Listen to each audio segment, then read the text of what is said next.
से काम करने पर गुस्सा हो गए। अगर तुम गुस्सा नहीं हुए होते और तुम ऐसा खुशी खुशी करते रहते तो मैं तुमसे साफ कह देता कि मैं तुम्हें नहीं सिखा सकता। ये जान लो कि सच्ची एजुकेशन में एनर्जी, स्ट्रांग इमोशन और जबरदस्त इच्छा की जरूरत होती है। गुस्सा उस फॉर्मूले का एक बहुत बड़ा हिस्सा है, क्योंकि स्ट्रांग इमोशन में गुस्सा और प्रेम मिला हुआ होता है। जब पैसे की बात आती है तो ज्यादातर लोग सुरक्षित रास्ता खोजते हैं, इसीलिए स्ट्रांग इमोशन उन्हें रास्ता नहीं दिखा पाते। उन्हें रास्ता दिखाता है उनका डर। तो क्या इसलिए वे कम सैलरी पर काम करने के लिए राजी हो जाते हैं?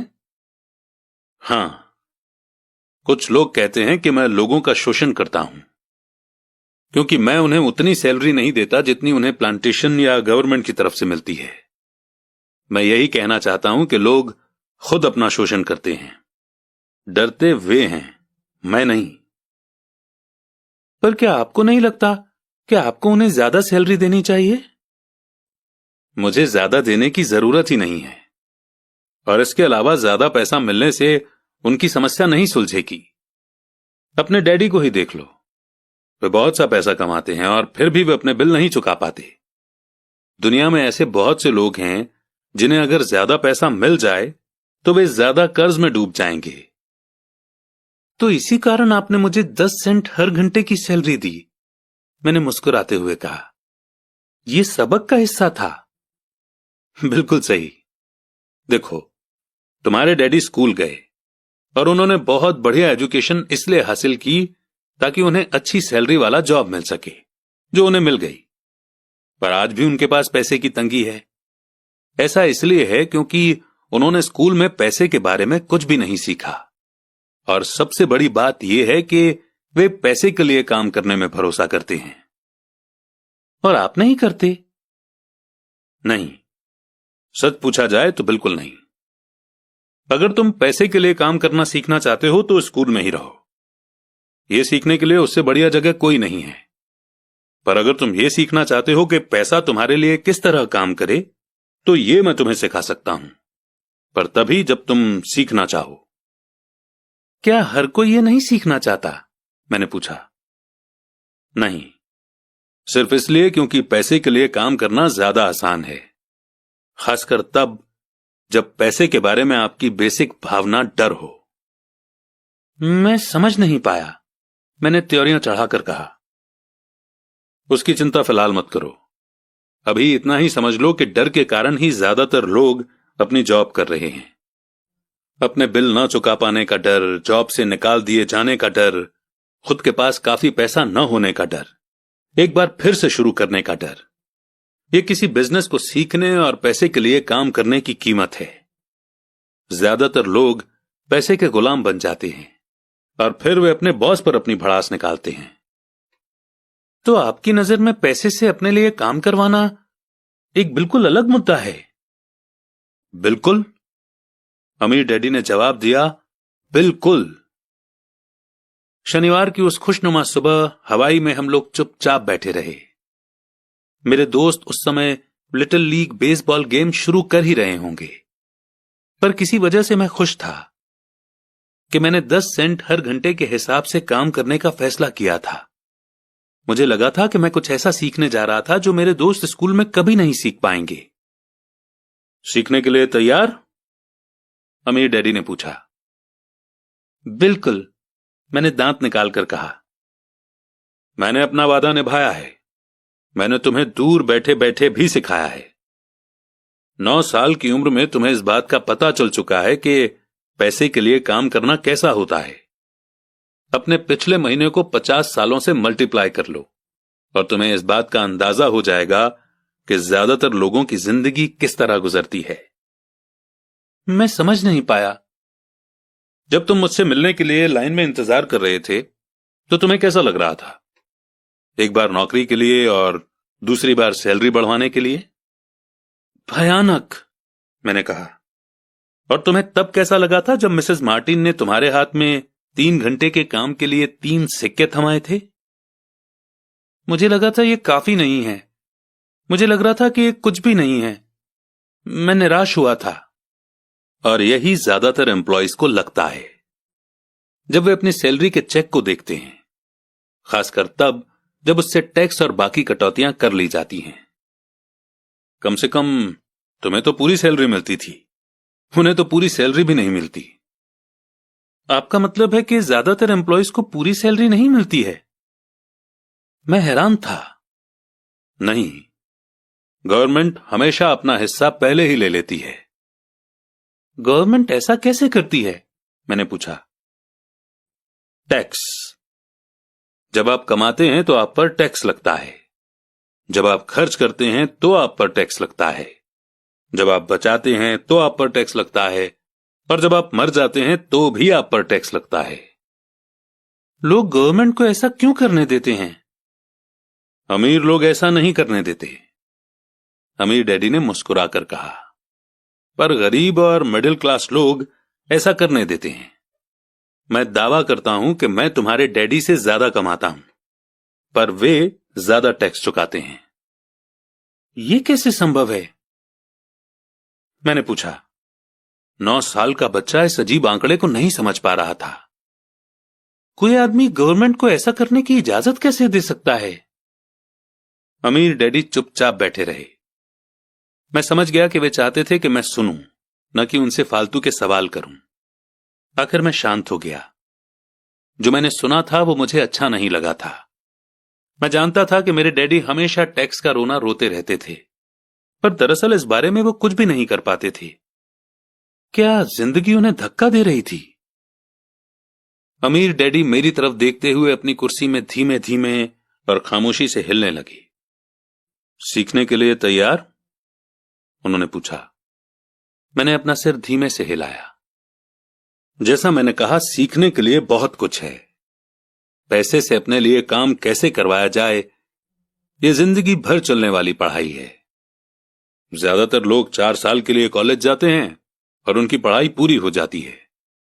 मैं पहले से ही जानता हूं कि मेरी पैसों से जुड़ी हुई पढ़ाई जीवन भर चलेगी, और इसकी वजह यह है कि मैं जितना ज्यादा जान लेता हूं, उससे भी ज्यादा जानने की मेरी इच्छा बढ़ती चली जाती है।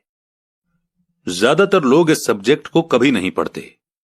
वे नौकरी पर जाते हैं, अपनी सैलरी लेते हैं, अपनी चेकबुक को बैलेंस करते हैं और बात खत्म हो जाती है। इसके बाद भी उन्हें अचरज होता है कि उनके जीवन में पैसे की समस्याएं क्यों हैं। फिर वे सोचते हैं कि ज्यादा पैसों से उनकी समस्या हल हो जाएगी। बहुत कम लोगों को यह एहसास होता है कि असली समस्या पैसों से जुड़ी एजुकेशन या नॉलेज की है। तो मेरे डैडी को टैक्स की समस्या इसलिए है क्योंकि उनमें पैसों की समझ नहीं है? मैंने बेचैन होकर पूछा। देखो, पैसे से अपने लिए काम कैसे करवाया जाए, टैक्स तो उस एजुकेशन का सिर्फ एक हिस्सा है। आज तो मैं सिर्फ यह देखना चाहता था कि तुम में अब भी पैसे के बारे में सीखने की गहरी इच्छा बची है या नहीं। ज्यादातर लोगों में सीखने की गहरी इच्छा नहीं होती। वे स्कूल जाना चाहते हैं, कोई बिजनेस सीखना चाहते हैं, अपनी नौकरी में मजे करना चाहते हैं और ढेर सारा पैसा कमाना चाहते हैं। एक दिन वे तब जागते हैं जब उनके सामने पैसे की समस्या आ जाती है, और तब वे काम करना बंद नहीं कर सकते। पैसे के लिए काम करने की यही कीमत होती है, और उन्हें यह कीमत चुकानी ही पड़ती है। अगर वे पैसे से अपने लिए काम करवाना सीख लेते तो उनके सामने यह समस्या कभी नहीं आती। तो तुम में अब भी सीखने की, जानने की इच्छा है? अमीर डैडी ने पूछा। मैंने हामी में सिर हिलाया। अच्छा, अब काम पर वापस जाओ और इस बार मैं तुम्हें बिल्कुल सैलरी नहीं दूंगा। क्या? मैंने हैरान होकर पूछा। तुमने सही सुना है, सैलरी बंद। तुम हर शनिवार 3 घंटे उसी तरह काम करोगे, पर इस बार तुम्हें 10 सेंट हर घंटे के हिसाब से सैलरी नहीं मिलेगी। तुम्ही ने तो कहा कि तुम पैसे के लिए काम करना नहीं सीखना चाहते, इसलिए मैं बदले में तुम्हें कुछ भी नहीं दूंगा। मुझे अपने सुने हुए शब्दों पर भरोसा नहीं हो रहा था। मैंने माइक से पहले ही बात कर ली है। वो पहले से ही काम कर रहा है, मुफ्त में डिब्बों की सफाई कर रहा है और उन्हें करीने से जमा रहा है। अब तुम भी जल्दी से जाकर काम में जुट जाओ। ये ठीक नहीं है, मैं चिल्लाया। आपको कुछ न कुछ सैलरी तो देनी चाहिए। तुमने कहा था कि तुम सीखना चाहते हो। अगर तुम इस बात को अभी नहीं सीख पाओगे तो तुम भी उन्हीं दो औरतों और बूढ़े आदमी की तरह बन जाओगे जो मेरे लिविंग रूम में बैठे थे। ये लोग पैसे के लिए काम करते हैं और डरते हैं कि मैं उन्हें नौकरी से न निकाल दूं। या तुम अपने डैडी की तरह बन जाओगे जो पैसा तो बहुत कमाते हैं पर गले तक कर्ज में डूबे रहते हैं। शायद उन्हें यह उम्मीद रहती है कि ज्यादा पैसे से उनकी समस्या सुलझ जाएगी। अगर तुम यही चाहते हो तो मैं एक बार फिर 10 सेंट के अपने पुराने वादे पर लौटने के लिए तैयार हूं। या तुम वो कर सकते हो जो ज्यादातर लोग करते हैं, इस बारे में शिकायत करो कि सैलरी बहुत कम है और तुम ये नौकरी छोड़कर दूसरी नौकरी की तलाश शुरू कर दो। मेरी समझ में नहीं आ रहा है कि मैं क्या करूं, मैंने पूछा। अमीर डैडी ने अपने सिर पर उंगली रखी। इसका इस्तेमाल करो। अगर तुम इसका सही इस्तेमाल करोगे तो तुम मुझे जल्द ही इस बात के लिए धन्यवाद दोगे कि मैंने तुम्हें मौका दिया और एक दिन तुम बहुत अमीर आदमी बन जाओगे। मैं वहां यह सोचते हुए खड़ा था कि मुझे कितना घटिया ऑप्शन दिया जा रहा है। मैं यहां अपनी सैलरी बढ़वाने आया था और अब मुझे मुफ्त में काम करने के लिए कहा जा रहा है। अमीर डैडी ने एक बार फिर अपनी उंगली को सिर पर रखा और कहा कि इसका इस्तेमाल करो। अब यहां से जाओ और अपने काम में जुट जाओ। तो सबक एक, अमीर लोग पैसे के लिए काम नहीं करते। मैंने अपने गरीब डैडी को यह नहीं बताया कि अब मैं मुफ्त में काम कर रहा हूं। उन्हें यह समझ में नहीं आता। मैं उन्हें इसकी वजह ठीक से इसलिए नहीं समझा सकता था क्योंकि मैं खुद भी इसे ठीक से नहीं समझ पाया था। अगले 3 हफ्ते माइक और मैं 3 घंटे तक हर शनिवार को काम करते रहे, मुफ्त में। काम बहुत परेशानी वाला नहीं था और वक्त गुजरने के साथ साथ यह ज्यादा आसान होता जा रहा था। मुझे अफसोस था तो बस अपने छूटे हुए बेसबॉल गेम्स और कॉमिक्स का। अब मैं उनका मजा नहीं ले सकता था। तीसरे हफ्ते दोपहर में अमीर डैडी आए। हमने उनके ट्रक के पार्किंग में आने की आवाज सुनी। वे स्टोर में घुसे और उन्होंने मिसेस मार्टिन को गले लगाकर हेलो कहा। स्टोर में क्या चल रहा है यह जानने के बाद वे आइसक्रीम फ्रीजर के पास गए। उसमें से 2 आइसक्रीम निकाली, उनका दाम चुकाया और इसके बाद मेरी और माइक की तरफ इशारा करके कहा, चलो घूमने चलते हैं।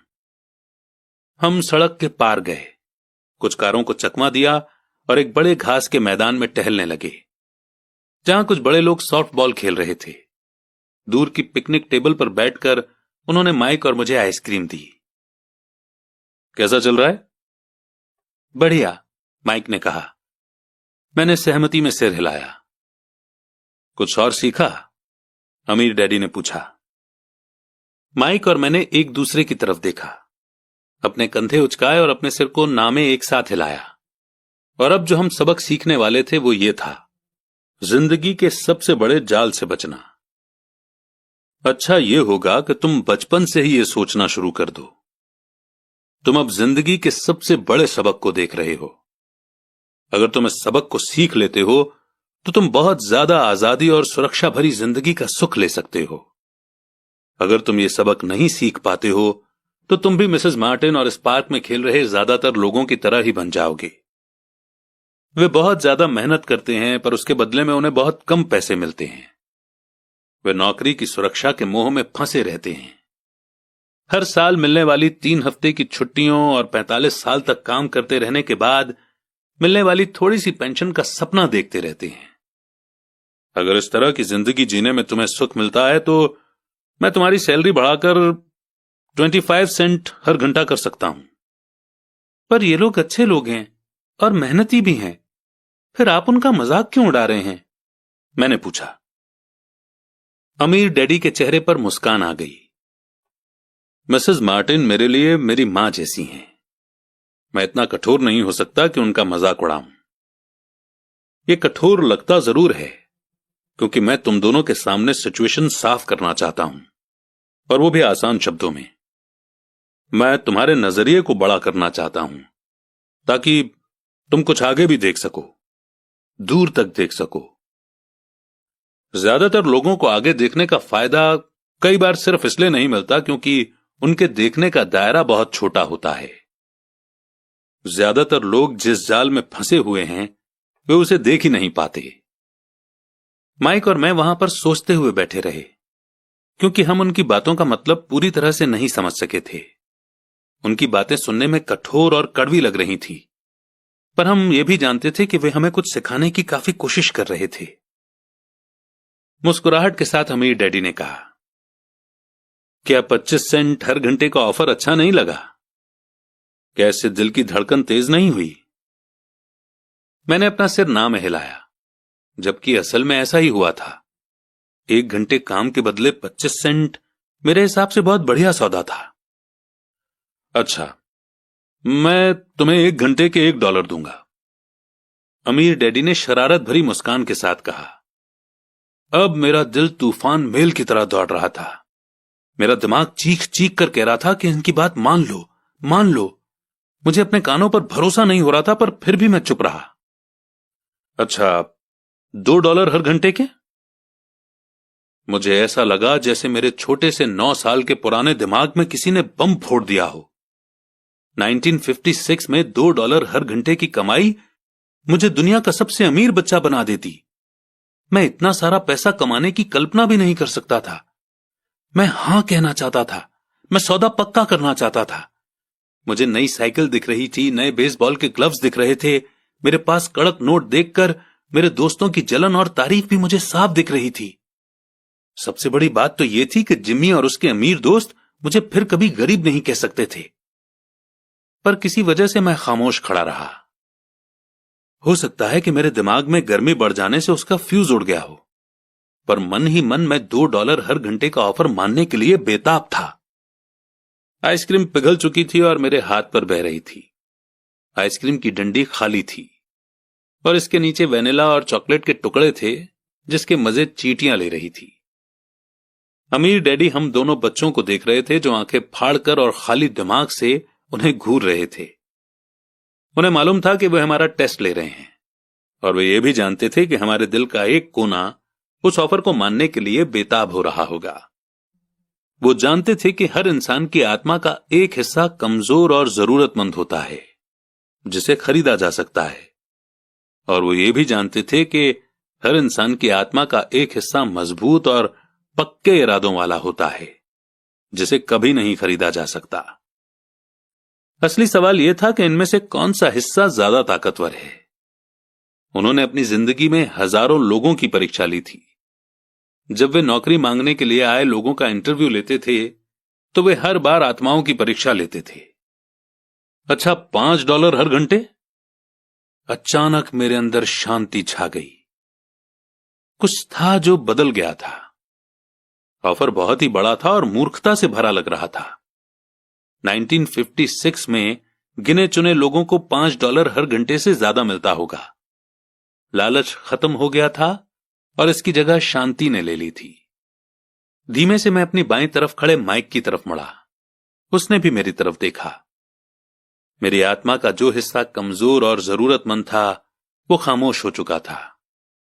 मेरा वो हिस्सा जिसे खरीदा नहीं जा सकता था, वो आगे आ चुका था। मेरे दिमाग और आत्मा में पैसे को लेकर हुई इस जंग में शांति और विश्वास जीत चुके थे। मैं जानता था कि माइक भी उसी बिंदु पर पहुंच चुका होगा। अच्छा, ज्यादातर लोगों की एक कीमत होती है, और उनकी कीमत इसलिए होती है क्योंकि हम सभी में 2 भावनाएं होती हैं, डर और लालच। पहले तो पैसे के बिना रहने के डर से हमें कड़ी मेहनत करने की प्रेरणा मिलती है। इसके बाद जब हमें सैलरी मिलती है तो हमें लालच या इच्छा की भावना जाग जाती है। पैसा होने पर हम उन बढ़िया चीजों के बारे में सोचने पर मजबूर हो जाते हैं जो उस पैसे से खरीदी जा सकती हैं। इस तरह हमारी जिंदगी का एक पैटर्न बन जाता है। किस तरह का पैटर्न? मैंने पूछा। सुबह जागने, काम पर जाने, खर्च करने, सुबह जागने, काम पर जाने, खर्च करने। लोगों की जिंदगी हमेशा डर और लालच, इन्हीं 2 भावनाओं से चलती है। उन्हें अगर ज्यादा पैसा दे भी दें तो वे इस पैटर्न पर चलकर अपना खर्च बढ़ा लेंगे। इसी पैटर्न को मैं चूहा दौड़ यानी कि रैट रेस कहता हूं। क्या कोई दूसरा रास्ता भी है? माइक ने पूछा। हां, अमीर डैडी ने धीमे से कहा, पर इसे बहुत कम लोग खोज पाते हैं। और वो रास्ता क्या है? माइक ने पूछा। उसी रास्ते को तुम लोग काम करते हुए और मेरे साथ सीखते हुए खोज लोगे। मैं यही उम्मीद करता हूं। इसी कारण मैंने तुम्हें पैसे देना बंद कर दिया है। पर इस बारे में कोई हिंट तो दीजिए, माइक ने कहा। हम लोग मेहनत से काम करते करते थक चुके हैं, खासकर तब जब इसके बदले में हमें कुछ नहीं मिल रहा है।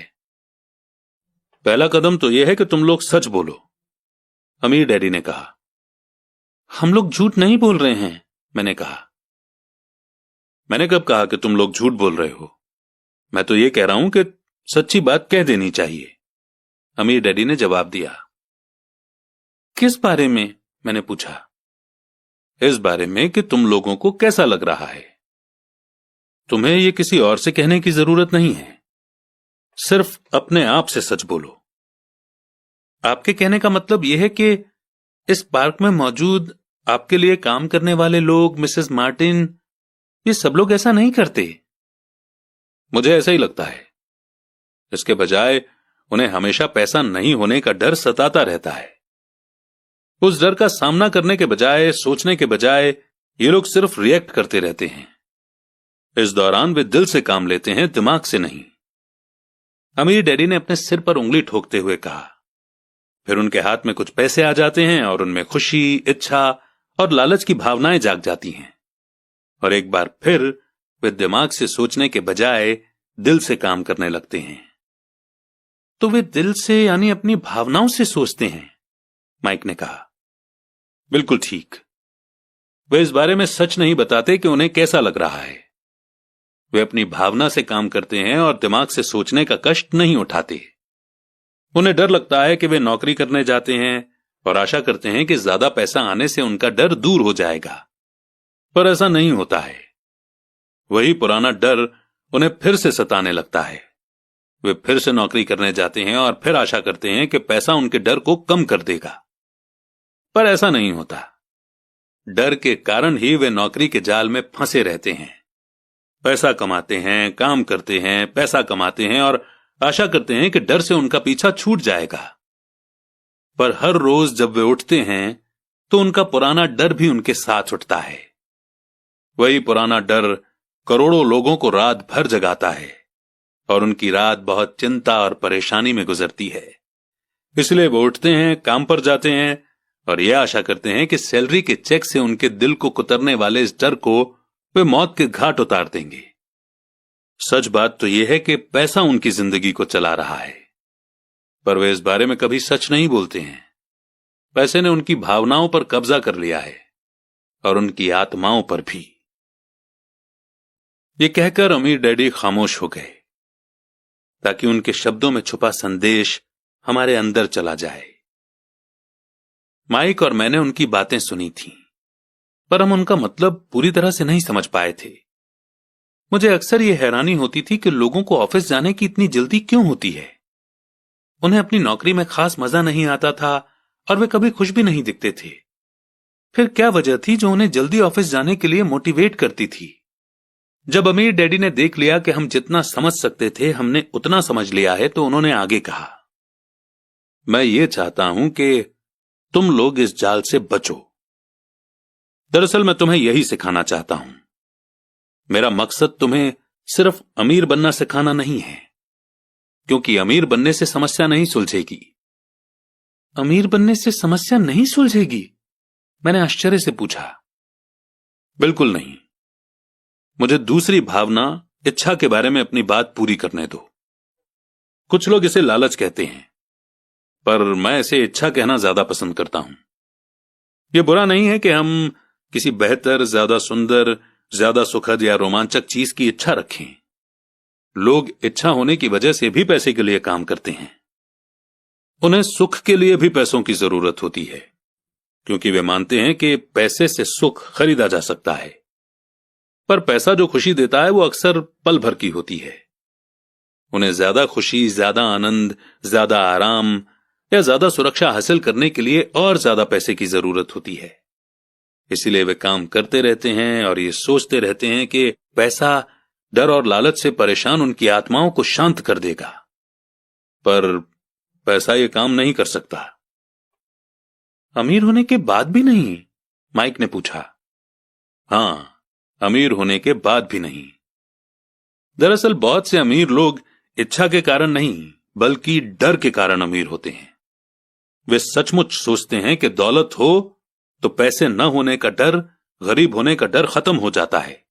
इसलिए वे ढेर सारी दौलत जमा कर लेते हैं और तब जाकर उन्हें पता चलता है कि उनका डर और भी बढ़ गया है। उन्हें अब इसके खोने की चिंता सताने लगती है। मैं ऐसे दोस्तों को जानता हूं जो बहुत सा पैसा होने के बाद भी काम में जुटे रहते हैं। मैं ऐसे लोगों को भी जानता हूं जिनके पास आज करोड़ों की दौलत है, पर वे आज उससे भी ज्यादा चिंतित और परेशान हैं जितने वे अपने गरीबी के दिनों में थे। उन्हें इस बात का डर है कि वे अपनी सारी दौलत खो देंगे। अमीर बनने से पहले जो डर उन्हें सता रहे थे वे अमीर होने के बाद और भी बढ़ गए हैं। दरअसल उनकी आत्मा का कमजोर और जरूरतमंद हिस्सा अब और तेजी से चीख रहा है। वे अपने आलीशान बंगलों, शानदार कारों और उस ऐशो आराम की जिंदगी को नहीं खोना चाहते जो पैसे से खरीदी गई हैं। वे इसी चिंता में घुलते रहते हैं कि अगर वे कंगाल हो गए तो उनके दोस्त क्या कहेंगे।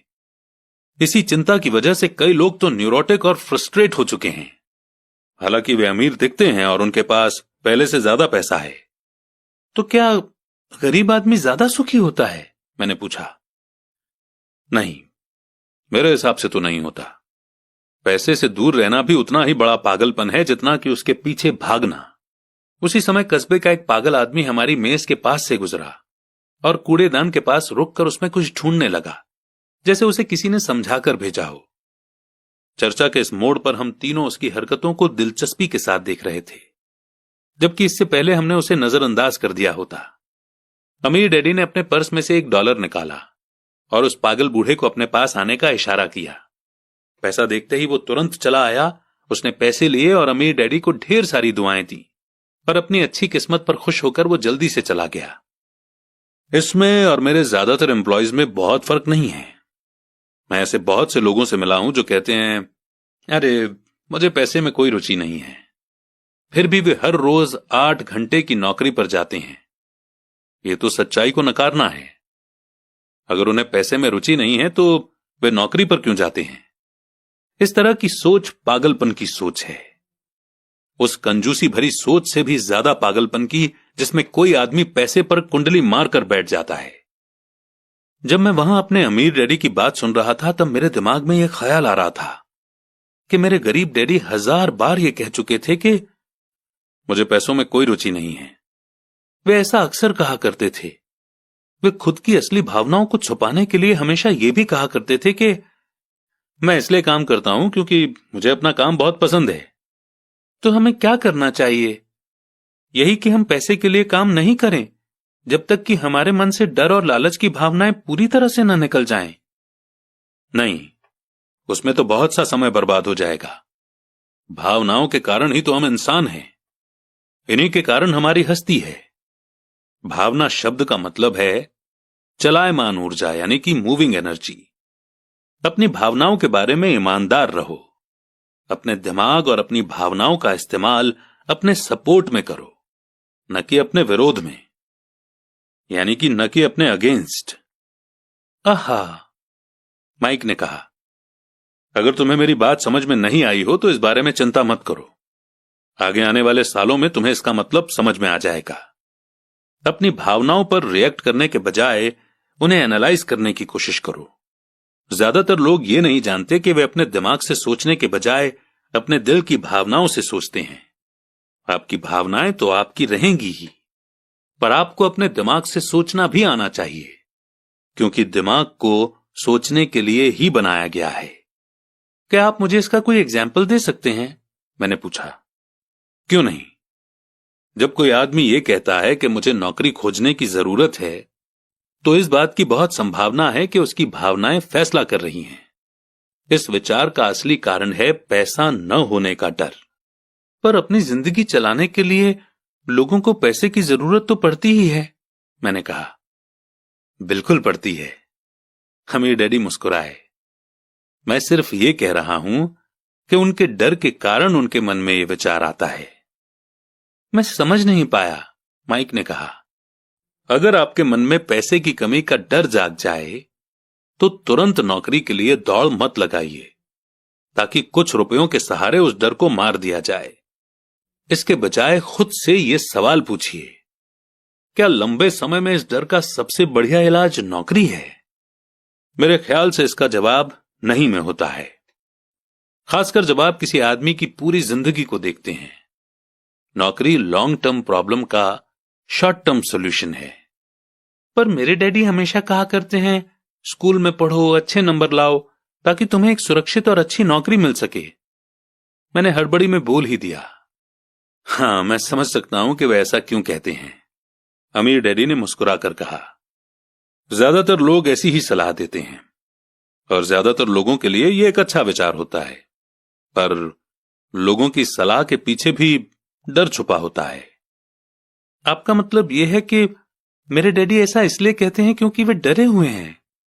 हां, वे घबराए हुए हैं कि शायद तुम पैसा नहीं कमा पाओगे और समाज में फिट नहीं हो पाओगे। मुझे गलत मत समझना, वे तुम्हें प्यार करते हैं और तुम्हारा भला चाहते हैं, और मैं सोचता हूं कि उनका डर सही भी है। एजुकेशन और जॉब इंपॉर्टेंट है, पर इससे डर का इलाज नहीं होगा।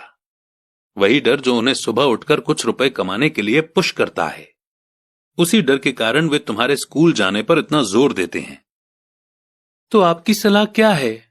मैंने पूछा। मैं चाहता हूं कि मैं तुम्हें पैसों की ताकत पर काबू पाना सिखाऊं। पैसे का डर तुम्हारे दिमाग से निकल जाना चाहिए, और यह स्कूल में नहीं सिखाया जाता। अगर तुम इसे नहीं सीखोगे तो तुम पैसे के गुलाम बन जाओगे। अब उनकी बातें मेरी समझ में आ रही थीं। वे हमारे विचारों को ज्यादा बड़ा बनाना चाहते थे। वे चाहते थे कि जो मिसेस मार्टिन नहीं देख सकती थीं, उनके एम्प्लॉय नहीं देख सकते थे, या मेरे डैडी तक नहीं देख सकते थे, वो देखने की काबिलियत हम में आ जाए। उन्होंने जो एग्जाम्पल दिए थे वो उस समय कठोर जरूर लग रहे थे, लेकिन मैं उन्हें कभी नहीं भूला। मेरा नजरिया उस दिन बहुत बड़ा हो गया था। अब मैं उस जाल को देख सकता था जो ज्यादातर लोगों के सामने बिछा होता है। देखो, आखिरकार हम सभी लोग एम्प्लॉय हैं, हम सिर्फ अलग अलग लेवल पर काम करते हैं। अमीर डैडी ने कहा, मैं तुम लोगों से बस यही चाहता हूं कि तुम लोग इस जाल से बचे रहो। डर और लालच, इन दो फंदों से बनने वाले जाल से। इनका इस्तेमाल अपने सपोर्ट में करो, अपने अगेंस्ट नहीं। मैं तुम लोगों को यही सिखाना चाहता हूं। मैं तुम लोगों को यह नहीं सिखाना चाहता कि ढेर सारा पैसा कैसे इकट्ठा कर लिया जाए। उससे डर या लालच को नहीं जीता जा सकता। अगर तुम्हें डर और लालच पर काबू पाना नहीं आता तो तुम चाहे कितने भी अमीर बन जाओ, असलियत में तुम एक बड़ी सैलरी पाने वाले गुलाम ही रहोगे। तो हम किस तरह इस जाल से बच सकते हैं? मैंने पूछा। गरीबी या पैसे की तंगी का खास कारण डर और नॉलेज की कमी होता है, न कि इकोनॉमी या गवर्नमेंट या अमीर लोग।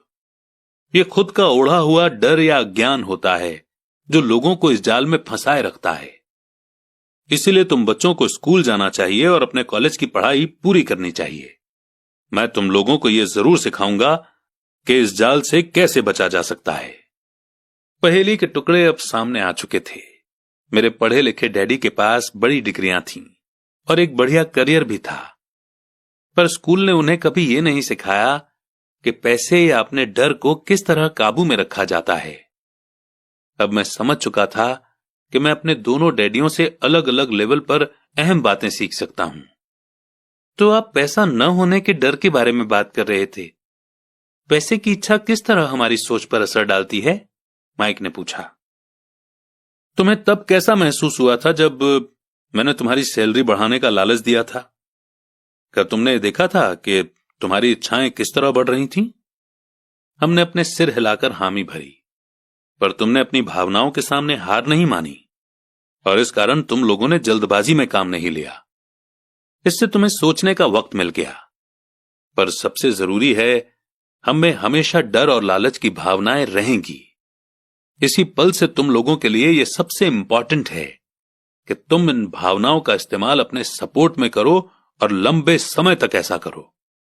अपनी भावनाओं को अपने दिमाग पर हावी मत होने दो और इस तरह अपने विचारों को मैला मत होने दो। ज्यादातर लोग डर और लालच का इस्तेमाल खुद के विरोध में करते हैं। यह अज्ञान की शुरुआत होती है। डर और इच्छा की भावनाओं के कारण ही ज्यादातर लोग सैलरी के चेक, सैलरी में बढ़ोतरी और नौकरी की सुरक्षा के पीछे भागते भागते अपनी पूरी जिंदगी निकाल देते हैं। असल में वे ये सोचते ही नहीं हैं कि भावनाओं के आधार पर उन्हें जिंदगी किस तरफ ले जा रही है। ये तो वही बात हो गई जिसमें गाड़ी खींचने वाले गधे के सामने उसका मालिक गाजर लटकाए रखता है जो उसकी नाक के ठीक सामने होती है। गधे का मालिक जहां जाना चाहता है वहां जाता है, पर गधा तो लालच के कारण भाग रहा है। कल गधे के लिए दूसरी गाजर आ जाएगी और गधा उसका पीछा करने लगेगा। आपके कहने का मतलब है जिस समय मैंने नए बेसबॉल ग्लव्स, कैंडी और खिलौनों के सपने देखना शुरू किया था, उस समय मेरी हालत उस गधे की तरह हो गई थी जो गाजर के पीछे भागता है? माइक ने पूछा। हां, और उम्र के साथ साथ तुम्हारे खिलौने भी और ज्यादा महंगे होते जाएंगे। अपने दोस्तों पर रौब झाड़ने के लिए एक नई कार, एक याच और एक आलीशान घर। हमीर डैडी ने मुस्कुराकर कहा। डर आपको दरवाजे से बाहर धक्का देता है, इच्छा आपको अंदर बुलाती है, आपको चट्टानों की तरफ ललचाती है। यही जाल है। तो इसकी काट क्या है? माइक ने पूछा। डर और इच्छा अज्ञान की वजह से बढ़ते हैं। इसीलिए अमीर लोगों के पास जितना ज्यादा पैसा होता है, उनका डर भी उतना ही ज्यादा बड़ा होता है। पैसा ही गाजर है, भ्रम है।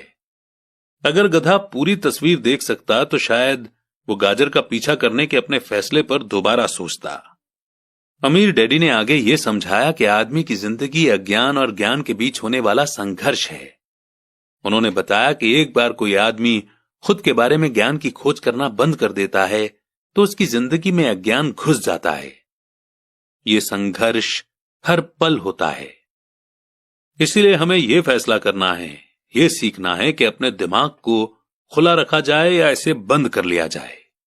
देखो, स्कूल बहुत ज्यादा इंपॉर्टेंट है। आप स्कूल इसलिए जाते हैं ताकि आप वहां कोई स्किल या बिजनेस सीख सकें और इस तरह से आप समाज में योगदान दे सकें। हर समाज में टीचर, डॉक्टर, मैकेनिक, कलाकार, कुक, बिजनेसमैन, पुलिस ऑफिसर, दमकल कर्मी और सिपाहियों की जरूरत होती है। स्कूल उन्हें यह सब सिखाते हैं ताकि हमारा समाज डेवलप हो सके और हमारा कल्चर समृद्ध हो सके। दुर्भाग्य से लोगों के लिए स्कूल एजुकेशन का अंत होता है, शुरुआत नहीं। एक लंबी खामोशी छाई रही। अमीर डैडी मुस्कुरा रहे थे। उस दिन उन्होंने जो कहा था वो मैं पूरी तरह से नहीं समझ पाया था, पर ज्यादातर महान टीचर्स के शब्द सालों तक हमें सिखाते रहते हैं। उनके शब्द इसी तरह से आज भी मेरे साथ हैं। मैं आज थोड़ा कठोर हुआ। एक वजह से कठोर हुआ। मैं चाहता था कि तुम लोगों को आज की ये चर्चा हमेशा याद रहे। मैं चाहता हूं कि तुम लोग हमेशा मिसेस मार्टिन के बारे में सोचो। मैं चाहता हूं कि तुम लोग हमेशा उस गधे के बारे में सोचो। इन्हें कभी मत भूलना।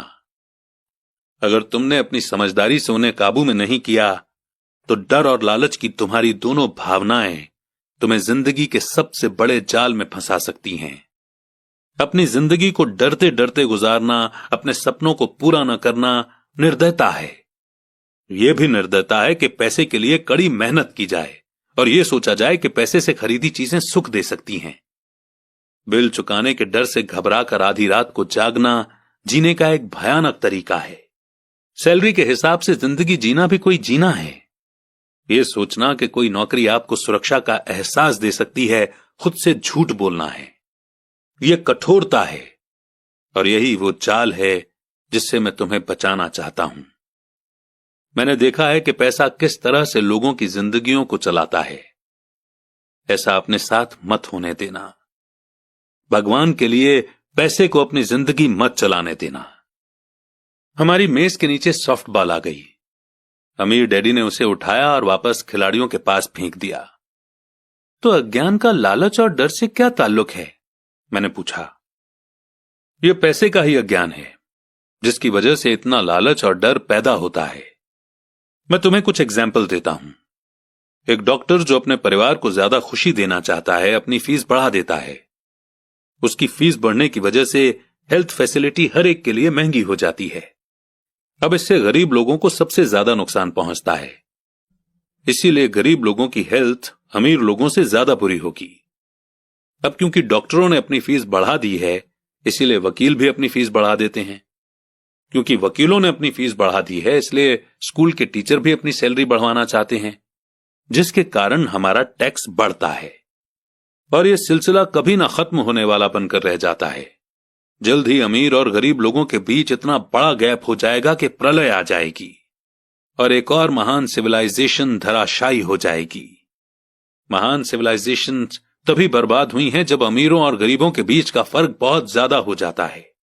अमेरिका भी उसी रास्ते पर चल रहा है और इससे यह साबित होता है कि हिस्ट्री अपने आप को दोहराती है। और क्योंकि हम इतिहास से कुछ नहीं सीखते हैं, हम सिर्फ हिस्टोरिकल तारीखें और नाम रटते हैं और उनके सबक को भूल जाते हैं। क्या कीमतें नहीं बढ़नी चाहिए? मैंने पूछा। अच्छी तरह से चल रही गवर्नमेंट और एक पढ़े लिखे समाज में तो नहीं। कीमतें दरअसल कम होनी चाहिए। जाहिर है कि ऐसा सिर्फ थ्योरी में हो सकता है। कीमतें अज्ञान से पैदा हुए लालच और डर के कारण बढ़ती हैं। अगर स्कूलों में पैसों के बारे में सिखा दिया जाता तो लोगों के पास ज्यादा पैसा होता और मार्केट की कीमतें भी कम होती। पर स्कूलों में सिर्फ पैसे के लिए काम करना सिखाया जाता है, पैसे की ताकत का इस्तेमाल नहीं सिखाया जाता। पर हमारे यहां बिजनेस स्कूल भी हैं, माइक ने पूछा। क्या आप मुझे अपनी मास्टर्स डिग्री के लिए बिजनेस स्कूल जाने के लिए पुश नहीं कर रहे हैं? हां, पर अक्सर ऐसा होता है कि बिजनेस स्कूल ऐसे एम्प्लॉयज को ट्रेन करते हैं जो सोफिस्टिकेटेड या पॉलिश्ड बीन काउंटर्स होते हैं। भगवान ही मालिक है जब कोई बीन काउंटर बिजनेस संभाल ले। वे सिर्फ नंबर को देखते हैं, लोगों को निकालते हैं और बिजनेस का गला घोंट देते हैं। मैं जानता हूं क्योंकि मैं बीन काउंटर से डील करता हूं। वे सिर्फ इतना ही सोचते हैं कि कॉस्ट को कम कैसे किया जाए और प्राइस कैसे बढ़ाई जाए, जिससे बहुत सी प्रॉब्लम पैदा हो जाती है। बीन काउंटिंग की भी इंपॉर्टेंस है।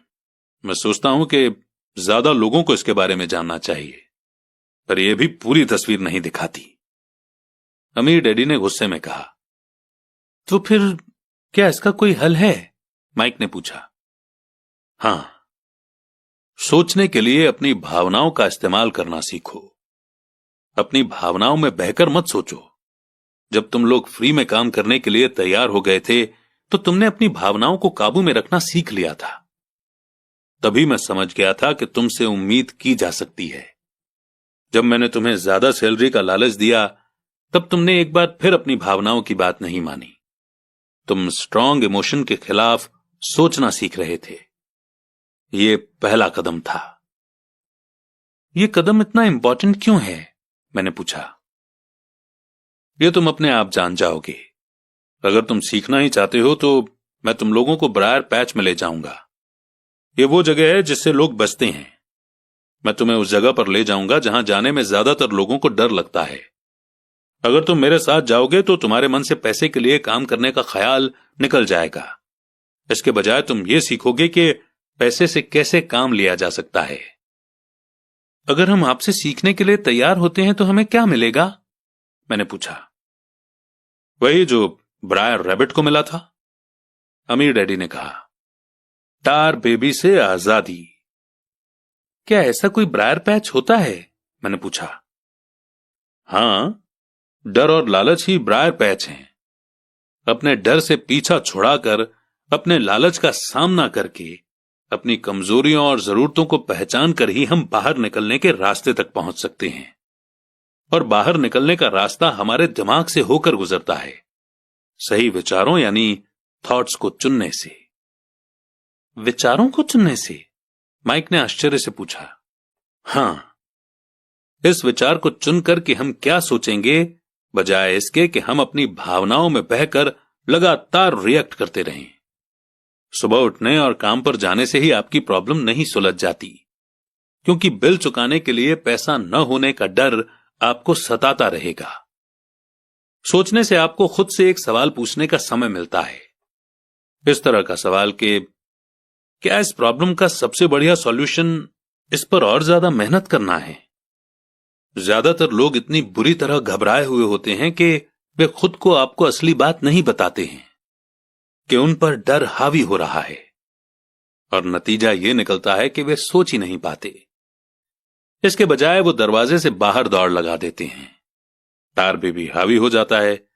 अपने विचार चुनने से मेरा यही मतलब था। पर हम ऐसा किस तरह करेंगे? माइक ने पूछा। यही तो मैं तुम्हें सिखाने वाला हूं।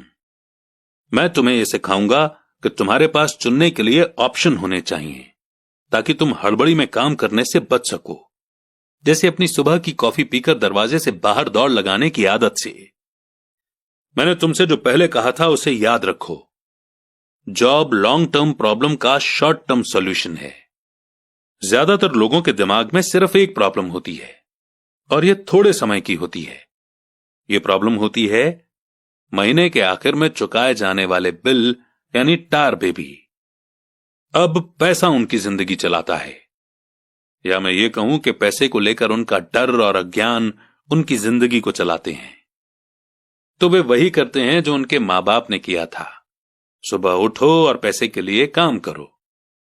वे इतना समय भी नहीं निकाल पाते कि ये सोच सकें कि क्या कोई दूसरा तरीका है। इस वक्त वे दिल से सोचते हैं, दिमाग से नहीं। दिल से सोचने और दिमाग से सोचने में क्या फर्क होता है? माइक ने पूछा।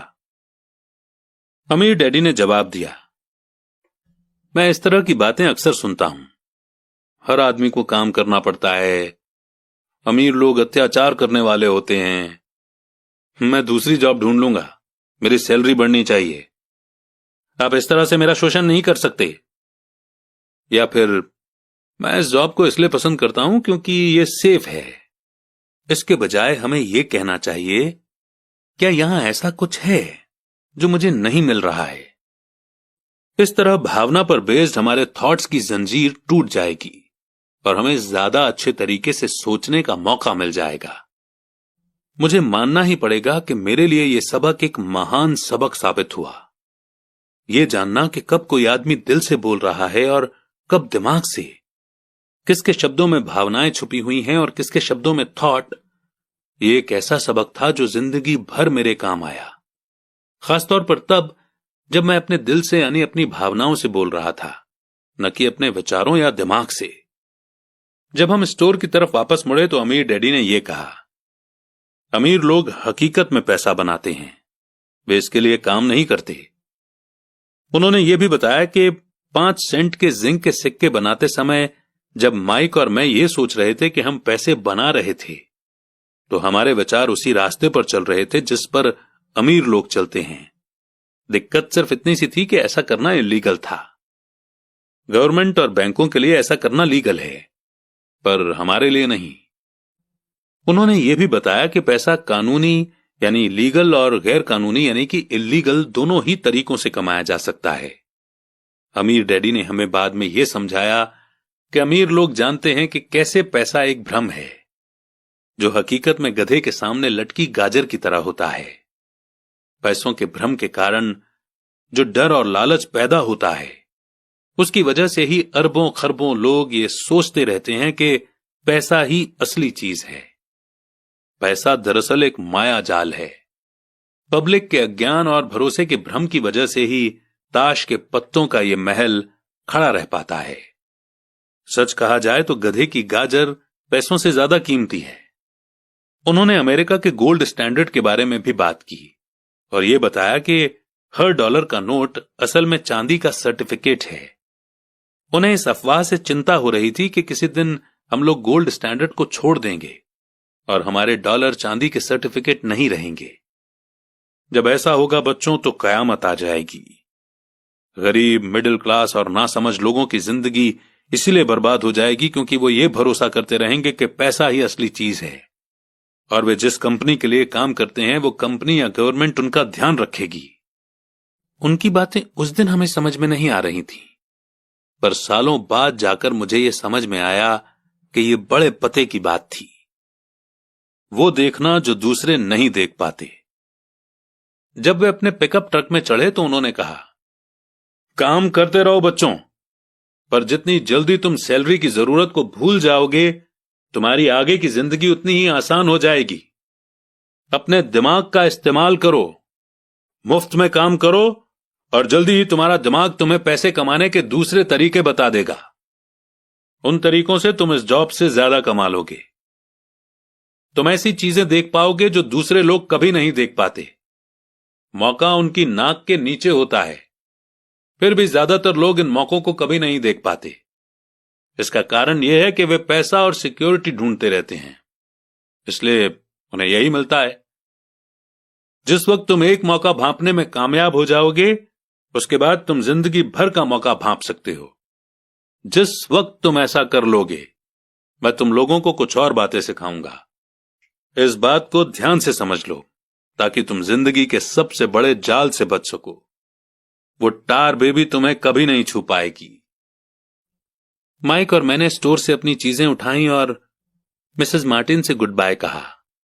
हम वापस पार्क गए, उसी पिकनिक बेंच पर बैठे और वहां घंटों तक सोचते रहे और बातें करते रहे।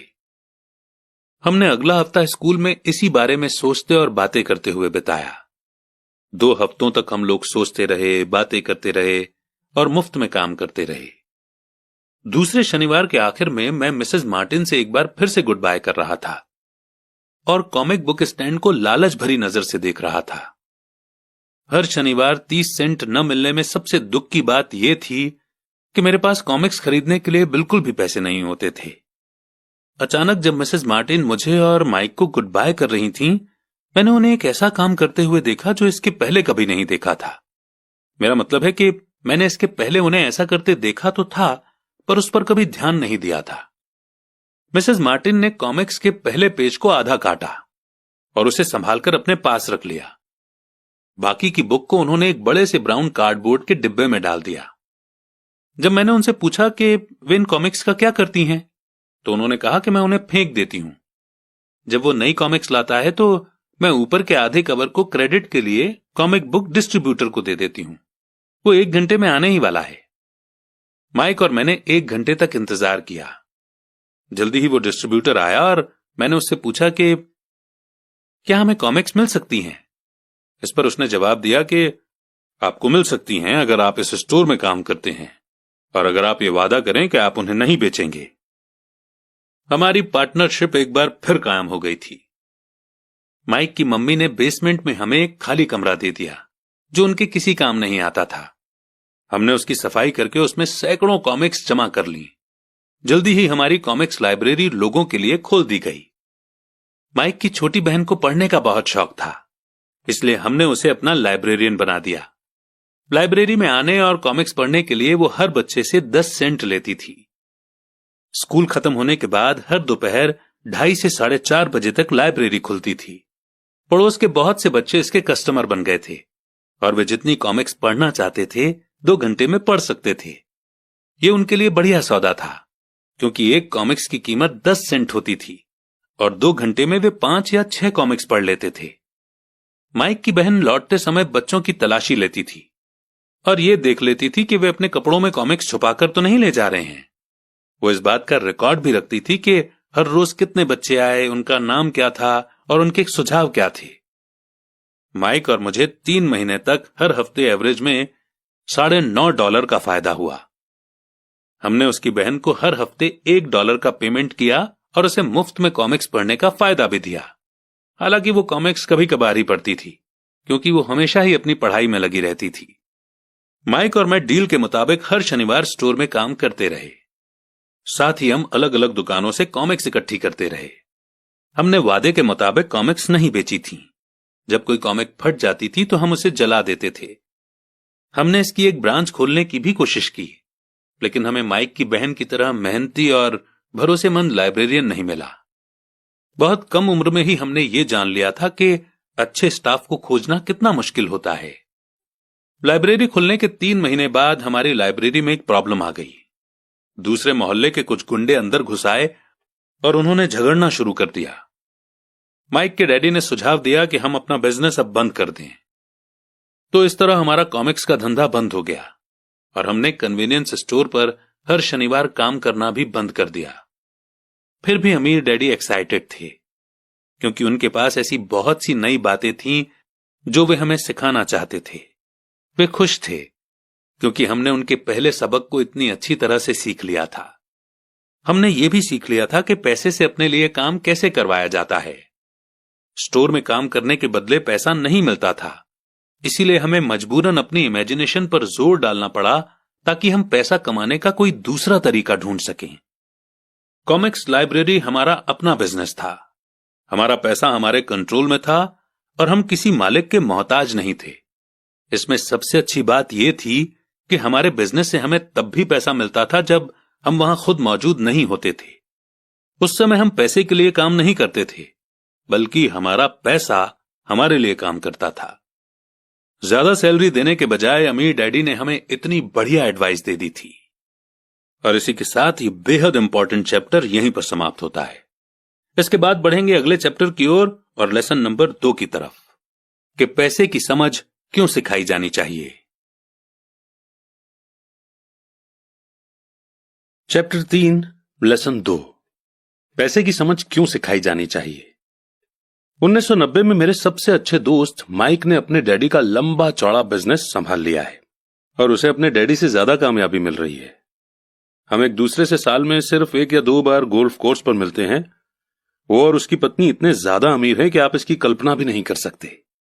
अमीर डैडी का एम्पायर बहुत सुरक्षित हाथों में है और अब माइक अपने बेटे को उसी तरह सिखा रहा है जिस तरह से उसके डैडी ने हमें सिखाया था।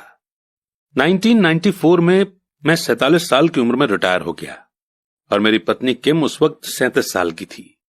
रिटायरमेंट का मतलब यह नहीं है कि हम काम नहीं करते या आगे काम नहीं करेंगे। इसका मतलब यह है कि जब तक हमारी लाइफ में बहुत बड़ी कोई घटना ना हो जाए तब तक हम काम करने या ना करने के लिए आजाद हैं। इसका कारण यह है कि हमारी दौलत अपने आप बढ़ती रहती है, इन्फ्लेशन की रेट से कहीं ज्यादा तेज रफ्तार से। मुझे लगता है कि आजादी इसी को कहते हैं। हमारी दौलत इतनी ज्यादा है कि यह अपने आप बढ़ सकती है। यह पेड़ लगाने की तरह है। आप सालों तक इसे पानी देते हैं और एक दिन इसे आपकी जरूरत नहीं रह जाती। इसकी जड़ें जमीन में काफी गहराई तक पहुंच जाती हैं